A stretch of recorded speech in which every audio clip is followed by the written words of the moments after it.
So this is Rose from For Trying Out Loud, and I am day 3 post-op from having 19 teeth extracted and having immediate set dentures put in. So I just want to recap real quick. I want to talk about a few things that I have bullet pointed.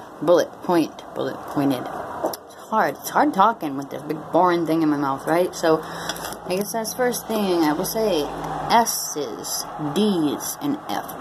S like Sam, D like David, F like Frank. Those are difficult. I guess I wasn't really being a linguist.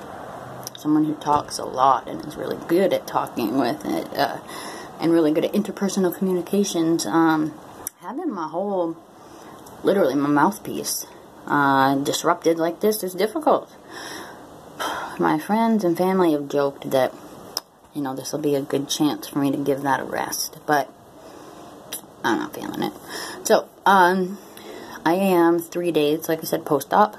I had 19 teeth extracted on Thursday, March 1st, 2018, and today is Sunday, March 4th. So it has been 3 full days. Technically, I'm on the 4th day, and you'll have to excuse me. I may need to pause this. I got little kids running around out there. None of them are actually that little, but their need for my level of involvement is much higher than it probably should be with their day-to-day stuff out there. So I'm taking 5 minutes of mom time to make a video to document this, and I'm sure that I'll be interrupted somewhere in this time span, so you just watch for the cuts, right? So, alright, so first thing today, when I woke up, I will say I've had very little sleep over the last 3 days. Not so much as a discomfort.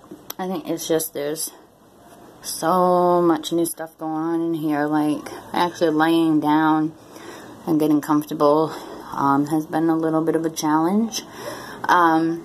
My pain level, though, but like on a 0 to 10 scale, I feel like I'm incredibly lucky that it has not gone like above a 3. I was sent home with a prescription of ibuprofen 800s and 25 milligram oxycodone tablets, where I have a history of addiction, 9.5 years in recovery. For me, having the opiate-based pain medication was not an issue. It was not difficult for me to take them as prescribed, like it probably would have been, you know, even a year to 2 years into my recovery. So if you are new in recovery and you have to have some sort of minor surgical procedure, I did just want to say, make sure you have a safety plan with your doctors and your family, your partner, whoever's going to be around you helping you through. You know, your recovery and comfort for your surgery is important, but your recovery for your life, you know, is also important. So the most important thing is to be vocal about that and honest, not just with the people around you, but with yourself, okay, about what you're going to need to get through that, because despite being an addict in recovery, you still have a right to pain relief, but you also have the right to respect and to be treated with dignity, and I have not always had that happen, you know, with doctors and public in general. Addiction still has a huge stigma around it, and you know, that's something that we're still dealing with, you know, in the fight for recovery, treatment, prevention services. So that's all I'll say about that. But if anyone has any questions or you know, just needs a, you know, an ear to listen, I'm always here. Y'all know that. So moving on. Day 3. I woke up today with a lot of swelling. 3 days post-op from 19 teeth being extracted. Apparently, this is the thing that people call E-Day. Oh, I have no idea. So, my E-Day was 3 days ago, and I just wanted to document what has happened and moving forward, like what my recovery from this is like, because I had no idea what to expect. So I'm going to start real quick. I don't want this to be a long video. I'm not an editing guru by any stretch. I have no idea how people do that, where they cut and they like have reactions like, no, cut, but I don't know how to do that. So this is a straight shot, me, no makeup on today, because I'm just not feeling it. And, so, yeah, hashtag no filter, hashtag no makeup, hashtag all natural, on my eyebrows, right? So, the first 24 hours, I came home and I slept, for like 6 to 8 hours on and off. And, so I was sent home with instructions from my denturist to leave these in for the first 24 hours.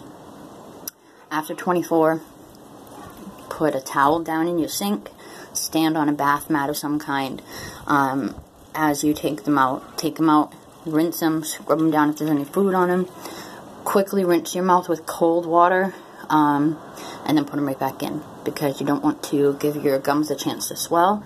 The towel, I thought, was a handy piece of advice, because, ladies and gentlemen, this is expensive hardware, right? We don't want to drop a $1,000 piece of merchandise and have it shatter on the porcelain in the first 24 hours of having it in our possession. Although, I think I've probably done, you know. Anyway, moving on. I was going to say that. Worst case, you know, that would be terrible. So, moving on. 48 hours in, same thing. Pop them out, rinse them off. Cold rinse your gums, being careful not to dislodge any blood clots, because dry sockets are bitch. And then right back in. Day 3, where I'm at today. Take them out, rinse them, and this time though you do a warm salt water rinse, like 3 tablespoons of salt for like a tall glass of sugar. I used a cup like this size with like 3 tablespoons, or teaspoons. Sorry, tablespoons. That'd be, gag me. It's bad enough with the teaspoons, but, I will tell you, I have a couple of sore spots. I'm going to have my dentures adjusted tomorrow. And when the salt water first hit those raw spots, like on the inside of my gums, that was a little stingy, but not that bad. I will say that my gums themselves, where the teeth were extracted, I have had very little to no pain at all. And what I'm using the term pain for is really more discomfort from what I felt. Now, it seems to me that people's results vary vastly from all the videos that I've watched. Some people say they experienced a majority of their pain in the first 3 days, and on day 4 they started to feel much better. And other people I've seen said the whole first 7 days was a hell ride. And then other people I've seen say day 4 to 6 was like hell on wheels, but the first 3. So I'm really hoping that I'm not the latter there, and that tomorrow I'll be in writhing pain. And that like the last 3 days have just been a cakewalk, setting me up for total failure. So I took the last of my pain medication yesterday, so I just have ibuprofen today. But I will tell you, I think that I've gotten way more relief from the ibuprofen and ice packs than the narcotic pain medication that they gave me anyway. So I guess what to expect, right? Or what should you have, like some real basics. So, real quick. Oh, no branding, sorry. A sports water bottle, right, with a spray top, like, that is going to be your best friend. So, sorry, I got a call coming in on my phone. I'm going to decline that real quick. Because you can't suck, and learning how to do all that talking and everything is difficult, all of it. learning how to just, oh my gosh, just trying to take a bite off a spoon the first day and to swallow with this big foreign object in your mouth is totally bizarre. And like having a water bottle like this so you can squirt and such is like super handy. And for me, it was a total accident that it happened to be laying around and I picked it up. But since having it is my new best friend, and we go everywhere together. Ice packs. Oh boy, the dentist, the oral surgeon's office sent me home with like a long tube sock with gel packs, ice gel packs, so I can wrap it around my head, tie it, and then cradle my little face. Best thing ever, seriously, best thing in the world. Ice and ibuprofen and my handy little water bottle. Hey y'all, legit have been lifesavers for me. They have been the only thing that's made me comfortable. So last thing, I guess, real quick, food. What food? What should you have? I have a gluten-free diet that I have to follow, so that already makes it a lot more difficult for me just in general with what I can and can't eat. And now I can't chew, so because these are strictly like cosmetic, especially for like the first 3 or 4 weeks. Like I can't bite or chew anything. Well, there's still stitches, which from what I've read, there will be stitches, you know, for like, traces for up to 2 weeks. So, for me, on a gluten-free diet, rice pudding, lots of rice pudding. Soggy cereal, another fan favorite of me, Cocoa Pebbles, has been my lifesaver. Lots of rice, mashed potatoes, soup, so, yeah, just stuff like that. Stuff that you know you like. If you're not on a gluten-free diet, like I had some gluten-free bread that I was tearing into small pieces and putting in the soup to help absorb. So that just to get some, like, actual nutrition instead of just, like, broth, you know. But soup is tough because, like, in most soup, there's, like, chunks of potato or chunks of meat. It would have been so cool if it was just chicken broth with, like, rice that I could have dumped my bread into. But that's not the case. Even, what is the deal with chicken and rice soup still having potato chunks in it? Progresso, what's the deal with that? That's so bizarre. Like, if I'm making soup at home, if I'm making, like, rice, like chicken and rice soup, I don't put potatoes in it. Just like if I'm making chicken noodle soup, like, because I don't deprive my family of gluten-based things just because I can't eat it. So like sometimes I make chicken noodle soup, or sometimes I'll use rice noodles because I'm awesome and I want some too. But I don't put potato chunks in chicken noodle soup, and I don't put potato chunks in chicken rice soup because you've already got your starch base, you know, like each meal has a starch. Like I put potatoes in like corn chowder, I put potatoes in like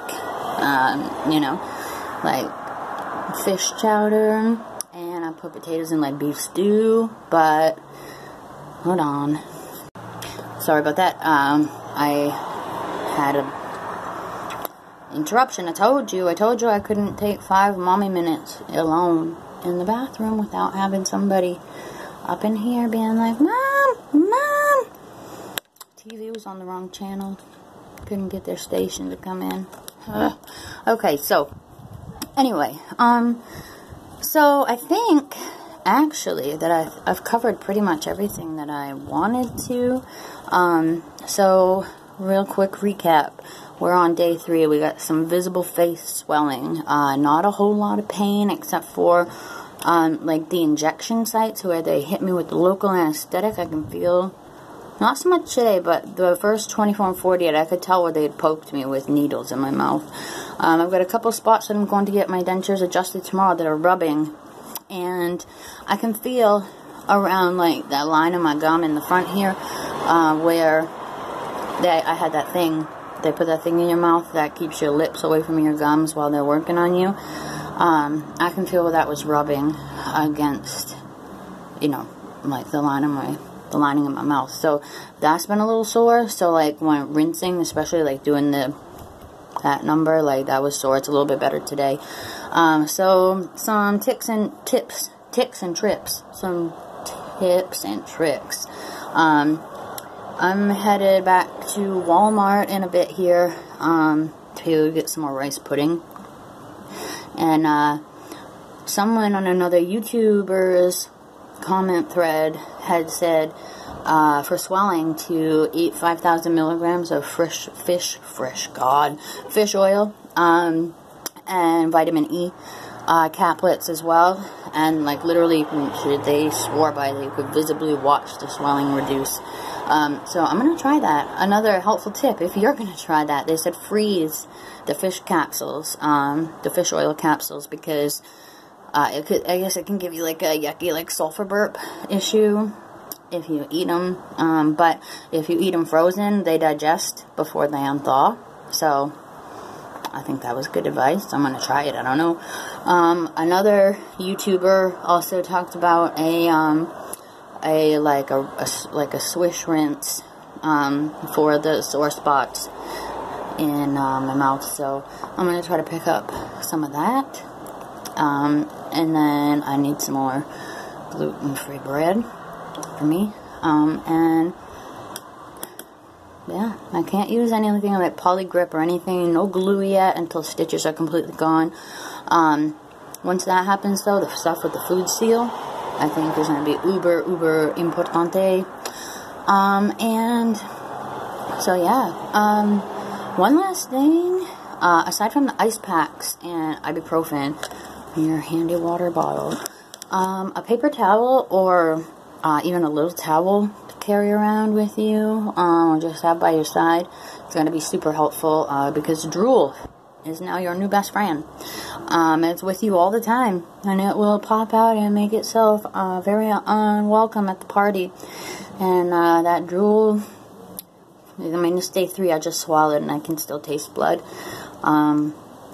So bloody drool is something you're going to be living with over, hopefully not any more than a week. I don't know, like I said, this is a learning curve for me as well. But towel in the sink when you rinse in your dentures, had bath mat on the floor. I thought that was super helpful advice too, because like where I have circulation issues anyway and have issues with these 2 fingers, and I'm predominantly right-handed and have my 2 dominant fingers on my dominant hand kind of paralyzed. That was helpful for me because I got butterfingers, man. And like I said, this is expensive merchandise to be dropping on and smashing on the porcelain like your first or second day having them in. So I'm gonna cut this off for now. So much for a short video. This is like 18 minutes now, but that's all. I mean, please comment if you have any questions. I will do my best to give you an honest and insightful answer. And don't forget to like and subscribe. I never remember to say that in my videos. I will be back with another update as this story progresses, and as soon as my mouth is all healed up. Me and the kids have, I got my stitch fix, and I didn't even make a video about it, but I loved it. I've gotten 2 Ipsy and Birchbox subscriptions in, and 2 snack crates, which we have not opened. We've been leaving the snack crates until my face is better, and we're going to do those together as a treat. So, that's it. This is Rose for Trying Out Loud, signing off, and I'll see y'all in the next video. Why am I talking with a southern accent? Y'all, guys, I live in Maine. I'm a born and bred Mainer. Like, having this weird thing in my mouth makes me want to, talk funny. And not funny, I'm making, but somehow, speaking with a southern accent all of a sudden feels way more natural. It's like a slow southern drawl. It's like a southern belle to you. No, I don't. So, I suppose that's better than picking up a British accent all of a sudden and just being like, beep, beep. Cheerio, get my teeth done, yeah. Hey, no. I've never been able to master the Australian accent. That one's a toughie, eh? Yeah. Alright, guys. So, we did it. It's done. 19 teeth are gone. These new pearly whites are beautiful. Maybe in my next video I'll talk about the process of actually like getting to this point of getting the dentures in, but for now we're on day 3. My nails are on fleek, by the way, and that's it. Rose is out. Peace.